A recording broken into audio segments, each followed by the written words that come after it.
Iran அவசரமாக பஹ்ரைனை கைப்பற்றப் போகின்றதா அல்லது பஹ்ரைனுக்குள் அவசரமாக ஆட்சி மாற்றத்தை ஏற்படுத்தப் போகின்றதா?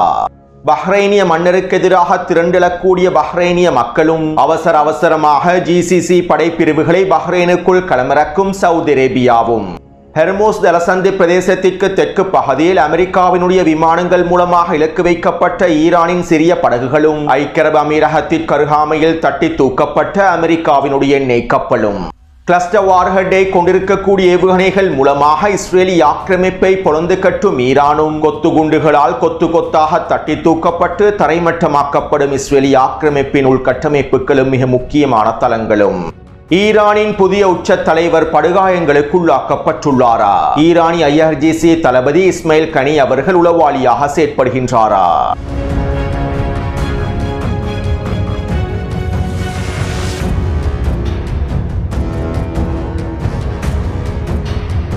இது ஈரான் அப்டேட்டின் 28வது காணொளியாகும். இன்று காலை பல முக்கியமான தகவல்களை உள்ளடக்கியிருக்கக்கூடிய காணொளி ஒன்றை பதிவிட்டுள்ளேன். மேலும் குறித்த காணொளியை பார்வையிடாதவர்கள் கீழே இருக்கக்கூடிய லிங்கினை பயன்படுத்தி பார்வையிடலாம். ஈரானின் புதிய உச்ச தலைவராக தெரிவு செய்யப்பட்டிருக்கக்கூடிய ஆயத்துல்லா சயீத் முஜ்தபா கமேனி அவர்களுக்கான வாழ்த்துக்களை ரஷ்யாவினுடைய அதிபர் புட்டின் அவர்கள் வெளியிட்டிருந்தார். மேலும் புதிய உச்ச தலைவரோடு நாங்கள் ஒருங்கிணைந்து வேலை திட்டங்களை மேற்கொள்வதற்கு தயாராக இருப்பதாகவும் புட்டின் தெரிவித்திருந்தார்.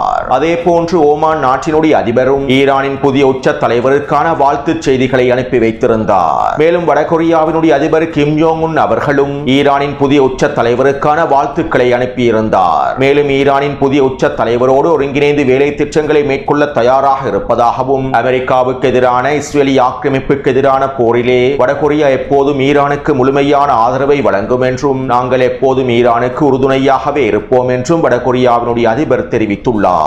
அடுத்து ஈரானின் உச்ச தலைவர் முஜ்தபா கமேனி அவர்கள் படுகாயமடைந்திருப்பதாகவும் இஸ்ரேலி ஆக்கிரமிப்பு மேற்கொண்டிருக்கக்கூடிய தாக்குதல்களில் அவர் இலக்கு வைக்கப்பட்டிருப்பதாகவும் தற்போது அவர் படுகாயமடைந்து மிகவும் சிக்கலான நிலைமையில் இருப்பதாகவும் பல ஊடகங்கள் செய்திகளை வெளியிட்டு வருகின்றன.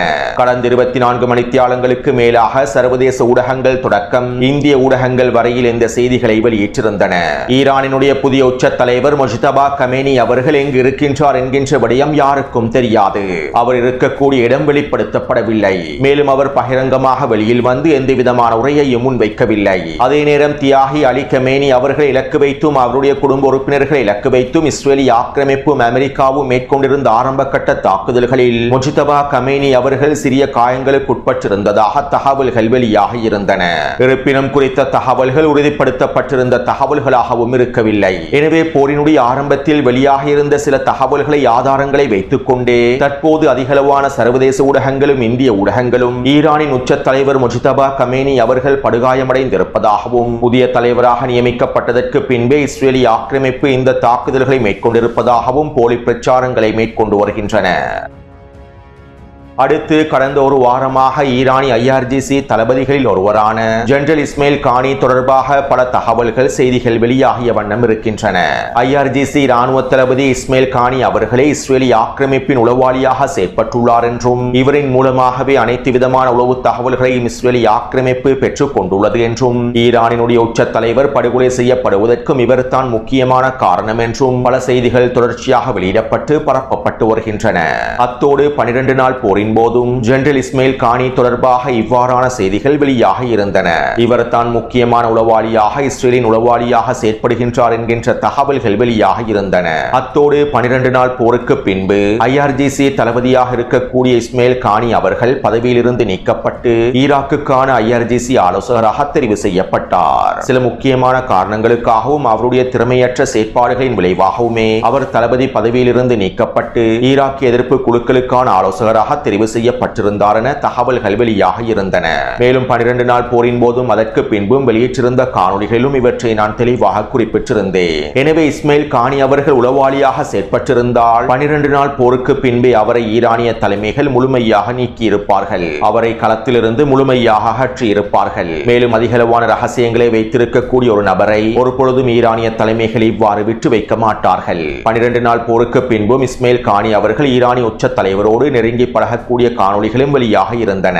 மேலும் அவர் பல முக்கியமான அமர்வுகளிலும் கலந்து கொண்டிருந்தார். அதே நேரம் ஈரானிய தலைமையர் இஸ்மாயில் கானி அவர்களை தந்திரோபாயமாக பயன்படுத்தி இருக்கவும் வாய்ப்புகள் இருக்கின்றன.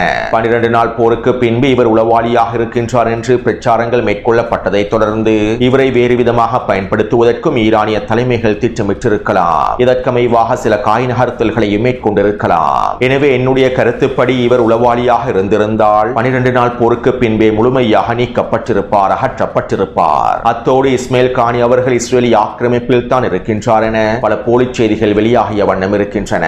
மேலும் இஸ்மாயில் கானி எங்கிருக்கின்றார் என்கின்ற தகவல்களை ஈரானிய ராணுவம் இன்னும் வெளிப்படுத்தவில்லை. அடுத்து ஈரான் ஹெர்முஸ் ஜலசந்தி பிரதேசத்திலே சிறிய படகுகளை பயன்படுத்தி கன்னிவெடிகளை களமிறக்கி இருப்பதாகவும் ஹெர்முஸ் ஜலசந்தி பிரதேசத்திற்குள்ளே மிகப்பெரிய தாக்குதல்களை மேற்கொள்வதற்காகவும் அமெரிக்க கடற்படையை இலக்கு வைத்து தாக்குதல்களை மேற்கொள்வதற்காகவுமே ஈரான் இவ்வாறு அதிகளவான கன்னிவெடிகளை களமிறக்கி இருப்பதாகவும் அமெரிக்க ஊடகங்கள் தொடர்ச்சியான செய்திகளை வெளியிட்டிருந்தன. மேலும் இதைத் தொடர்ந்து டொனால்ட் ட்ரம்ப் மிரட்டல்களை வெளியிட்டிருந்தார். இவை தொடர்பாக இன்று காலை வெளியிட்டிருக்கக்கூடிய காணொலியில் தெளிவாக குறிப்பிட்டுள்ளேன். அத்தோடு டொனால்ட் ட்ரம்ப் இன்று அதிகாலை நடைபெற்ற ஊடக சந்திப்பில் இவ்வாறு தெரிவித்தார். ஹெர்முஸ் ஜலசந்தி பிரதேசத்திலே கன்னிவெடிகளை வைப்பதற்கு பயன்படுத்திய ஈரானினுடைய 10க்கும் அதிகமான சிறிய படகுகளை நாங்கள் அழித்துவிட்டோம். ஈரானின் சில முக்கியமான போர் கப்பல்களையும் அழித்துவிட்டோம். இதற்கு பிறகும் ஈரான் சிறிய படகுகளை பயன்படுத்தி ஹெர்முஸ் ஜலசந்தி பிரதேசத்தில் கன்னிவெடிகளை களமிறக்கினால் நாங்கள் வெனிசுவேலாவில் செய்ததை போன்றே இங்கும் செய்வோம். ஹெர்முஸ் ஜலசந்தி பிரதேசத்தினூடாக செல்லக்கூடிய எந்த ஒரு சிறிய கப்பலையும் இலக்கு வைத்து தாக்குதல்களை மேற்கொள்வோம். வெனிசுவேலாவில் போதைப் பொருட்களை கட்டுப்படுத்துவதற்கு இவ்வாறான தாக்குதல்களை மேற்கொண்டோம். மேலும் தற்போது ஹெர்முஸ் ஜலசந்தி பிரதேசத்தினை பாதுகாப்பதற்காகவும் கன்னிவெடிகளை அகற்றுவதற்காகவும் இந்த தாக்குதல்களை நாங்கள் மேற்கொள்ளப் போகின்றோம். இதன் மூலமாக ஹெர்முஸ் ஜலசந்தி பிரதேசத்தை பாதுகாக்கப் போகின்றோம் என டொனால்ட் ட்ரம்ப் கருத்துக்களை வெளியிட்டிருந்தார். அதாவது ஹெர்முஸ் ஜலசந்தி பிரதேசத்தினை முழுமையாக கட்டுப்படுத்துவதற்கும் ஹெர்முஸ் ஜலசந்தி பிரதேசத்திலே இருக்கக்கூடிய சிறிய படகுகளை அழிப்பதற்கும் தொடர்ச்சியாக குறித்த பிரதேசத்தில் தாக்குதல்களை மேற்கொள்வதற்கும் சர்வதேசத்திற்கு ஒரு நியாயத்தை வழங்க வேண்டும். இவ்வாறு ஹெர்முஸ் ஜலசந்தி பிரதேசத்திலே அமெரிக்கா ஆரம்பிக்கப்பட போகும் அடுத்த கட்ட தாக்குதல்களை நியாயப்படுத்துவதற்காகவே தற்போது டொனால்ட் ட்ரம்பும் அவருடைய நிர்வாகமும் ஈரான் கன்னிவெடிகளை களமிறக்கி இருப்பதாக தகவல்களை வெளியிட்டு பிரச்சாரங்களை மேற்கொள்கின்றார்கள். மேலும் இதனைத்தான் ஈரானினுடைய வெளியுறவுத்துறை அமைச்சர் அப்பாஸ் அரக்சி அவர்களும் சுட்டிக்காட்டியிருந்தார். அமெரிக்காவின் எபிக் மிஸ்டேக் தாக்குதல்களை நியாயப்படுத்துவதற்காகவும் ஹெர்முஸ் ஜலசந்தி பிரதேசத்தில் அடுத்த கட்ட தாக்குதல்களை மேற்கொள்வதற்காகவுமே அமெரிக்கா இவ்வாறான பிரச்சாரங்களை மேற்கொண்டு வருகின்றது என்றும் ஈரானினுடைய வெளியுறவுத்துறை அமைச்சர் அப்பாஸ் அரக்சி அவர்கள் தெரிவித்திருந்தார். அத்தோடு அமெரிக்காவினுடைய இந்த சூழ்ச்சி திட்டங்களுக்கு மத்தியில் ஹெர்முஸ் ஜலசந்தி பிரதேசத்திற்குள்ளே அமெரிக்காவினால் நுழைய முடியாது என்றும் அமெரிக்க கடற்படையினால் நுழைய முடியாது என்றும் உங்களுக்கு முடிந்தால் நுழைந்து பாருங்கள் என ஈரானின் IRGC இராணுவத்தினரும் சவால் விடுத்துள்ளார்கள். மேலும் இங்கிருக்கக்கூடிய ஒரு மிக முக்கியமான விடயம் என்னவென்றால் ஈரானிடம் உண்மையிலேயே கடல் கன்னிவெடிகள் அதிகமாக காணப்படுகின்றன. 6000 தொடக்கம் 10,000 வரையிலான கடல் கன்னிவெடிகள் ஈரானிடம் காணப்படுகின்றன.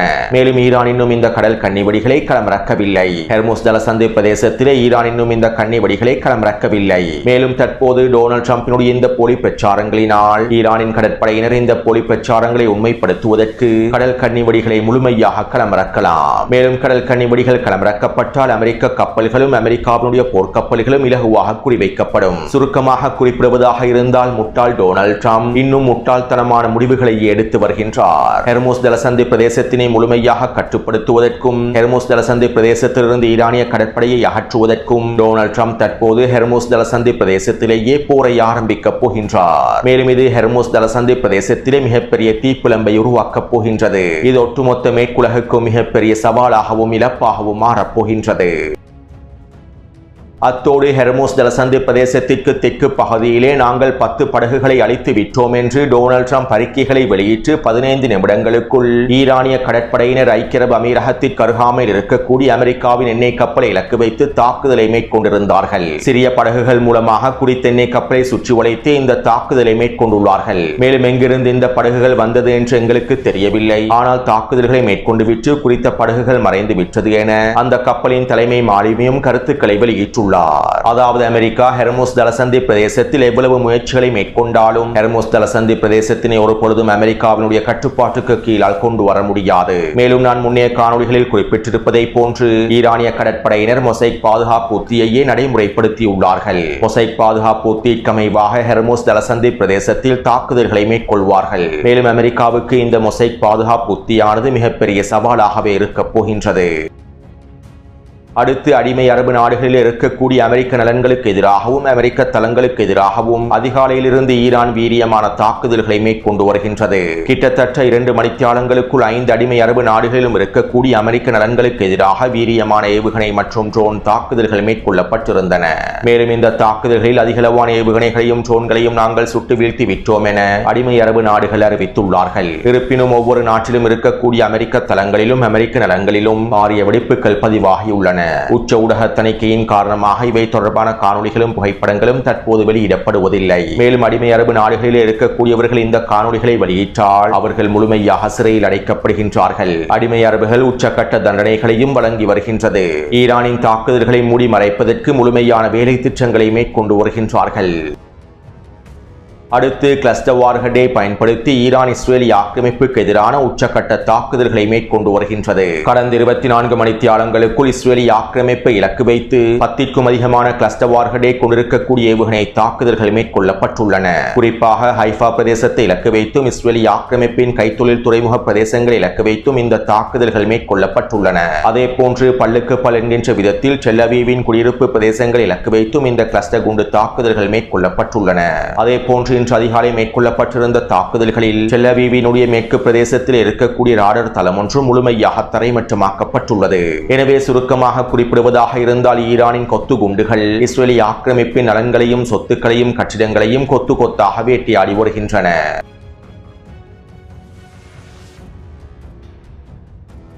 ஈரான் பஹ்ரைனை கைப்பற்றுவதற்கான பஹ்ரைனுக்குள்ளே ஆட்சி மாற்றத்தினை ஏற்படுத்துவதற்கான பல வேலை திட்டங்களை மும்முரமாக மேற்கொண்டு வருவதாக பல தகவல்கள் வெளியாகியுள்ளன. அதாவது பஹ்ரைன் தீவானது 1957 ஆண்டு தொடக்கம் 1971 ஆண்டு வரையில் ஈரானினுடைய 14வது மாகாணமாகவே செயற்பட்டது. ஈரானினுடைய உத்தியோகபூர்வமான பகுதியாகவே பஹ்ரைன் தீவு காணப்பட்டது. தற்போது பஹ்ரைனை ஆட்சி செய்யக்கூடிய ஷேக் சல்மான் பின் ஹமாத் அல் கலீஃபாவினுடைய தாத்தா ஈரானுக்கு முழுமையான விசுவாசத்தை அறிவித்தார். ஈரானுக்கு கீழால் பஹ்ரைன் ஒரு 14வது மாகாணமாக செயற்படும் என்பதனை உறுதியளித்தார். அதே போன்று 1957 ஆண்டுகளுக்கு முன்பும் பஹ்ரைன் தீவானது ஈரானின் ஒரு பகுதியாகவே இருந்தது. ஈரானின் ஃபர்ஸ் மாகாணத்தினுடைய ஒரு பகுதியாகவே பஹ்ரைன் தீவு காணப்பட்டது. மேலும் 1957 ஆண்டுகளுக்கு பின்புதான் ஈரானினுடைய 14வது மாகாணமாக பஹ்ரைன் தீவு அடையாளப்படுத்தப்பட்டது. மேலும் வரலாற்று நெடுகிலும் பஹ்ரைன் தீவானது ஒரு பாரசீக தீவாகவே அமைந்திருந்தது. அதே போன்று பஹ்ரைனிலே இருக்கக்கூடிய மக்கள் ஈரானுக்கு முழுமையான ஆதரவை வெளிப்படுத்தக்கூடியவர்களாகவே இருக்கின்றார்கள். பஹ்ரைனில் இருக்கக்கூடிய 72% சகோதர ஷியா முஸ்லிம்களாகவே உள்ளார்கள். மேலும் 2011 ஆண்டு பஹ்ரைனினுடைய மன்னராட்சிக்கு எதிராக மக்கள் புரட்சியும் மேற்கொள்ளப்பட்டிருந்தது. இருப்பினும் இந்த சந்தர்ப்பத்திலே பஹ்ரைனினுடைய மன்னர் பஹ்ரைனிய மக்களுக்கு எதிரான கொடூர தாக்குதல்களை மேற்கொண்டார். பஹ்ரைனுக்குள்ளே மேற்கொள்ளப்பட்டிருந்த மக்கள் புரட்சியை முடிவுக்கு கொண்டு வந்தார். இதற்கமைவாக ஆயிரக்கணக்கான பஹ்ரைனியர்களையும் அவர் படுகொலை செய்தார். புரட்சியில் ஈடுபட்டிருந்த மக்களை கொன்று குவித்தார். அதிகமானோரை கைது செய்தார். இதைத் தொடர்ந்து 2017 ஆண்டுகளுக்கு பின்பு பஹ்ரைன் உத்தியோகபூர்வமாக ஆப்ரஹாம் உடன்படிக்கையில் இணைந்து கொண்டது. பஹ்ரைனிய ஆட்சியாளர்கள் இஸ்ரேலி ஆக்கிரமிப்பின் ப்ராக்ஸியாக அடிமையாக இருப்பதற்கு உடன்பட்டார்கள். அதே போன்று பஹ்ரைனிய மன்னர்கள் அமெரிக்காவினுடைய மிகப்பெரிய அடிமையாகவே இருக்கின்றார்கள். மேலும் பஹ்ரைன் தீவானது ஒரு மிக முக்கியமான மூலோபாய தீவாகும். மத்திய கிழக்கு பிராந்தியத்தினை முழுமையாக கட்டுப்படுத்துவதற்கும் மத்திய கிழக்கு பிராந்தியத்தை முழுமையாக கண்காணிப்பதற்கும் அமெரிக்காவுக்கு பஹ்ரைன் தீவானது மிக முக்கியமானதாகும். பஹ்ரைன் தீவில் இருந்து கொண்டு ஒட்டுமொத்த மத்திய கிழக்கையும் அமெரிக்காவினால் முழுமையாக கட்டுப்படுத்த முடியும், கண்காணிக்க முடியும். இதனாலேயே அமெரிக்கா பஹ்ரைன் தீவில் அமெரிக்காவினுடைய 5ஆம் கடற்படை தளத்தை உருவாக்கியது. மத்திய கிழக்கில் இருக்கக்கூடிய மிகப்பெரிய கடற்படை தளத்தை பஹ்ரைனில் உருவாக்கியது. அது மட்டுமல்லாமல் அமெரிக்காவினுடைய மிக முக்கியமான நலன்களும் உளவுத்துறை பிரிவுகளும் மிக முக்கியமான வேலை திட்டங்களும் கண்காணிப்பு நிலையங்களும் பஹ்ரைன் முழுவதும் காணப்படுகின்றன. சுருக்கமாக குறிப்பிடுவதாக இருந்தால் பஹ்ரைன் தீவு முழுவதும் இருக்கக்கூடிய பெரும்பாலான சொத்துக்களில் அமெரிக்க இராணுவத்தினுடைய முத்திரை பதிக்கப்பட்டுள்ளது. மேலும் மூலோபாய தீவான பஹ்ரைன் தீவை அமெரிக்கா முழுமையாக தங்களுடைய கட்டுப்பாட்டிலேயே வைத்துள்ளது. மத்திய கிழக்கில் இருக்கக்கூடிய அமெரிக்காவின் மிக முக்கியமான இராணுவ கட்டமைப்புகள் அனைத்தும் பஹ்ரைனில் தான் காணப்படுகின்றன. ஏனைய அரபு நாடுகளில் இருக்கக்கூடிய அமெரிக்க தளங்களுக்கு இடையிலான ஒருங்கிணைப்பு மையமும் பஹ்ரைனில் தான் இருக்கின்றன. எனவே மத்திய கிழக்கிலிருந்து அமெரிக்காவை முழுமையாக வெளியேற்ற வேண்டுமாக இருந்தால், ஏனைய அடிமை அரபு நாடுகளிலிருந்து அமெரிக்க தளங்களை முழுமையாக வெளியேற்ற வேண்டுமாக இருந்தால், மத்திய கிழக்கு பிராந்தியத்திலே அமெரிக்காவை முழுமையாக பலவீனப்படுத்த வேண்டுமாக இருந்தால், பஹ்ரைனிலே இருக்கக்கூடிய அமெரிக்க கட்டளை தளங்களை முழுமையாக ஈரான் வெளியேற்ற வேண்டும். பஹ்ரைனிலே அமெரிக்காவினுடைய ஆதிக்க முடிவுக்கு கொண்டு வரப்படுமாக இருந்தால், பஹ்ரைனுக்குள்ளே இருக்கக்கூடிய அமெரிக்காவினுடைய ஒட்டுமொத்த நலன்களும் முடிவுக்கு கொண்டு வரப்படுமாக இருந்தால், அழிக்கப்பட்டு தரைமட்டமாக்கப்படுமாக இருந்தால், மத்திய கிழக்கு பிராந்தியம் முழுவதும் இருக்கக்கூடிய அமெரிக்காவினுடைய ஒட்டுமொத்த கட்டளை தளங்களையும் இலகுவாக வெளியேற்றிவிட முடியும். இன்னும் ஒரு விதத்தில் குறிப்பிடுவதாக இருந்தால், பஹ்ரைனுக்குள் ஆட்சி மாற்றத்தினை ஏற்படுத்தினால், மக்கள் புரட்சியை ஏற்படுத்தி ஆட்சி மாற்றத்தினை ஏற்படுத்தினால், அது அமெரிக்காவுக்கும் இஸ்ரேலிய ஆக்கிரமிப்புக்கும் மிகப்பெரிய பேரிழப்பாகவே இருக்கும். மேலும் பஹ்ரைனிலிருந்து அனைத்து அடிமை அரபு நாடுகளிலும் இருக்கக்கூடிய அமெரிக்க இராணுவ தளங்களையும் இலகுவாக வெளியேற்றிவிட முடியும். அமெரிக்காவினுடைய மிக முக்கியமான ஒருங்கிணைப்பு மையத்தை சிதைத்ததற்கு பின்பு ஏனைய அடிமை அரபு நாடுகளில் இருக்கக்கூடிய அமெரிக்க தளங்களை இலகுவாக வெளியேற்றிவிட முடியும். எனவே தற்போதைய சூழ்நிலையில் மத்திய கிழக்கில் இருக்கக்கூடிய அமெரிக்காவை முழுமையாக வெளியேற்றுவதற்கு ஈரானுக்கு மிக முக்கியமான பிரதேசமாக பஹ்ரைனே காணப்படுகின்றது. இதனால் தான் இந்த போர் ஆரம்பிக்கப்பட்டதிலிருந்து பஹ்ரைனை ஈரான் பொளந்து கட்டி வருகின்றது. பஹ்ரைனுக்குள்ளே இருக்கக்கூடிய அமெரிக்காவினுடைய நலன்களை இலக்கு வைத்து உச்சக்கட்ட தாக்குதல்களை மேற்கொள்கின்றது. அமெரிக்காவினுடைய மிகப்பெரிய கடற்படை தளத்தை இலக்கு வைத்து தரைமட்டமாக்கக்கூடிய தாக்குதல்களை தொடர்ச்சியாக மேற்கொண்டு வருகின்றது. பஹ்ரைனில் இருக்கக்கூடிய அமெரிக்காவின் விமான கட்டளை தளங்களையும் தரைமட்டமாக்கி வருகின்றது. இவ்வாறு 2 மாதங்களுக்கு தொடர்ச்சியாக மேற்கொண்டால் பஹ்ரைனில் இருக்கக்கூடிய அமெரிக்காவின் மிகப்பெரிய சொத்துக்களை முழுமையாக அளித்துவிட முடியும். மேலும் இந்த சந்தர்ப்பத்திலே பஹ்ரைனிய மக்கள் புரட்சியின் மூலமாக பஹ்ரைனில் ஆட்சி மாற்றம் ஏற்படுத்தப்பட்டால் அது ஈரானுக்கு மிகப்பெரிய வாய்ப்பாகவே அமைந்திருக்கும். இதற்கமைவாகவே தற்போது ஈரான் மறைமுகமாக பஹ்ரைனிய களத்தில் காய் நகர்த்தல்களை மேற்கொண்டு வருவதாகவும், இஸ்ரேலிய ஆக்கிரமிப்பின் ப்ராக்சியாக செயற்படக்கூடிய பஹ்ரைனினுடைய அரச தலைவர்களை முழுமையாக நீக்குவதற்கும் ஈரான் எல்லாவிதமான வேலை திட்டங்களையும் மேற்கொண்டு வருகின்றது. அத்தோடு கடந்த ஒரு வாரமாக பஹ்ரைனிய மக்களும் ஆர்ப்பாட்டங்களையும் போராட்டங்களையும் மேற்கொள்கின்றார்கள். பஹ்ரைனின் பல தெருக்களில் மக்கள் புரட்சிக்கான ஆரம்ப ஒலிகள் எழுப்பப்பட்டுள்ளன. இப்படியான சூழ்நிலையிலேயே தற்போது சவுதி அரேபியா அவசரமாக பஹ்ரைனுக்குள் ஜிசிசி படைகளை களமிறக்கி வருகின்றது. பஹ்ரைனுக்குள்ளே மக்கள் புரட்சி ஏற்படுத்தப்பட்டு பஹ்ரைனி ஆட்சி வீழ்த்தப்பட்டுவிடக் கூடாது என்பதற்காகவே தற்போது சவுதி அரேபியா எல்லாவிதமான முயற்சிகளையும் பஹ்ரைனுக்குள் மேற்கொண்டு வருகின்றது. அது மட்டுமல்லாமல் தற்போது பஹ்ரைனுடைய மன்னர் அரசாங்கம் பஹ்ரைனிய மக்களுக்கு எதிரான கொடூரமான சட்டங்களையும் நிறைவேற்றி வருகின்றது. ஈரானுக்கு ஆதரவளித்தவர்களுக்காகவும் ஈரானின் தாக்குதல்களை படம் பிடித்து வெளியேற்றவர்களுக்கும் மரண தண்டனையை நிறைவேற்றுவதற்கான வேலை திட்டங்களையும் முன்னெடுத்து வருகின்றது. இருப்பினும் ஈரான் மூட்டியிருக்கக்கூடிய இந்த தீயானது அடுத்த கட்டத்தை நோக்கி நகரும் சந்தர்ப்பத்தில் நிச்சயமாக பஹ்ரைனுக்குள்ளே ஆட்சி மாற்றம் ஏற்படுத்தப்படும். இதனை நீங்கள் எழுதி வைத்துக் கொள்ளுங்கள். இந்த போரினுடைய அடுத்த கட்டத்தில் அமெரிக்காவை மத்திய கிழக்கிலிருந்து முழுமையாக வெளியேற்றக்கூடிய கட்டத்தில் நிச்சயமாக ஈரான் பஹ்ரைனை முழுமையாக கைப்பற்றும் அல்லது பஹ்ரைனுக்குள்ளே ஆட்சி மாற்றத்தை ஏற்படுத்தும். மேலும் இவ்வாறு பஹ்ரைனில் ஏற்படுத்தப்பட போகும் இந்த ஆட்சி மாற்றத்தினால் மத்திய கிழக்கு பிராந்தியத்தில் அமெரிக்கா மிகப்பெரிய தோல்வியையும் சந்திக்கும். மேலும் இதற்கான காய் நகர்த்தல்களையே ஈரானிய தரப்பினர் மேற்கொண்டு வருகின்றார்கள். எனவே இந்த காணொளி தொடர்பான கருத்துக்களை பதிவிடுங்கள். அடுத்த காணொளியை விரைவாக பதிவிடுகின்றேன். தொடர்ந்து என்னுடன் இணைந்திருங்கள். நன்றி, வணக்கம்.